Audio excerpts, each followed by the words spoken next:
Bazalwane, ngiyanibingelela. uNkulunkulu uthi asizomemezela uguquko lwakhe. Uthi asizomemezela ukuthi umhla wokuphela ufikile. Uthi asizomemezela ukuthi uyabuya. Ngile phambi kwenu ngizomemezela ukuthi uthi uNkulunkulu usuku lwakhe lizofika njengonyazi.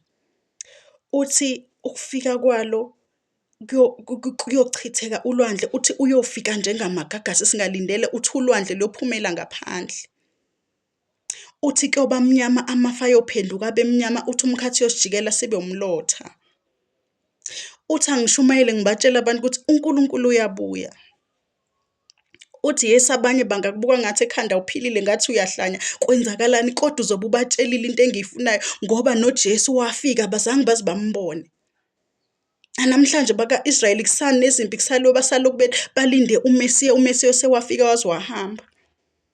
Uthi ngizofika ngawe, uthi ngizobatshela abantu, uthi ubatshele ulishe izwi lami ukuthi uNkulunkulu uyabuya, uthi umemezelele, uthi ubatshele ukuthi uzofika bengalindele bonke. Wathi uJesu mangabe efika wathi akusibona bonke vele abayolizwe izwi likaNkulunkulu baliqonde baguquke, kodwa ilaba abafanelekile. Ngabe ufanelekile yini?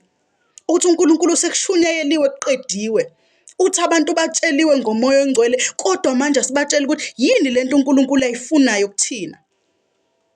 Uthi uNkulunkulu u-expect ini kuthina, because kusengenzeka ukuthi abantu siyabashumayeza, sibatshele ngobukhulu bakhe, sibatshele ngenkazimulo, sibatshele ngokuthi ufunani, ukuthi uyabuya, kodwa sibatshelile yini ukuthi uNkulunkulu expect ini? What is expected on you by uMoya oNgcwele? Ufunani uNkulunkulu kuthina? Asiguqukeni. uNkulunkulu uyabuya. Sengenzeka kube ngathi ngiyagula ngekhanda, but angiguli.